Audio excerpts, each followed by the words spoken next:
Mongolia Mining корпорац компани охин компани болох Energy Resource дампуурлаа зарлалаа гэх мэдээлэл цацагцсан. Өнгөрч оны 9-р сард Mongolia Mining корпорацийн зээлжих зэрэглэл буурсан, бэлэн мөнгөний нөөц болон хөрөнгийн урсгал үр төлбөрөө барагдуулахад хангалтгүй болсон гэсэн мэдээлэл цацагцсан. За тиймээс 600 сая $600 бондын хагас жилийн хүүгийн төлбөр болох 26.6 сая $600 барагдуулж чадаагүй юм а. Тиймээс 600 сая $600 бондод дефолт зарласан. Тэгвэл дефолт зарлах гэж юу вэ?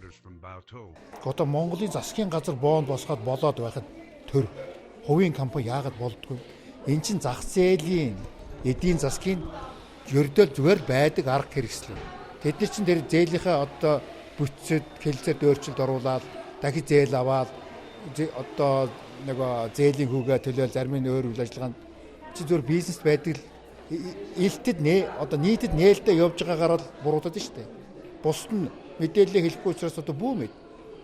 Тэгэхээр хамгийн одоо олон тэр аж ахуйн нэгжүүдээс манлаад нь явж одоо бүх юм нээлттэй байгаагаар буруудах юм бол одоо бид манай хүмүүсийн одоо энэ талын одоо зах зээлийн эдийн засгийн мэдлэг их сул дорой байгаагийн л одоо жишээ шүү дээ. Одоогоор бонд эзэмшигчид дундын хороо гарган бондын бүтцийг шинжилгээр хилцээ хийж байгаа гэдгийг их сурулж эхэллээ. Хонконгийн хөрөнгийн бирж дээр бүртгэлтэй 53 компаниуд дефолт зарласан. 2016 онд үр төлбөрөө барагдуулах боломжгүй болсон биржид бүртгэлтэй компаниудын тоо өссөн гэлээ.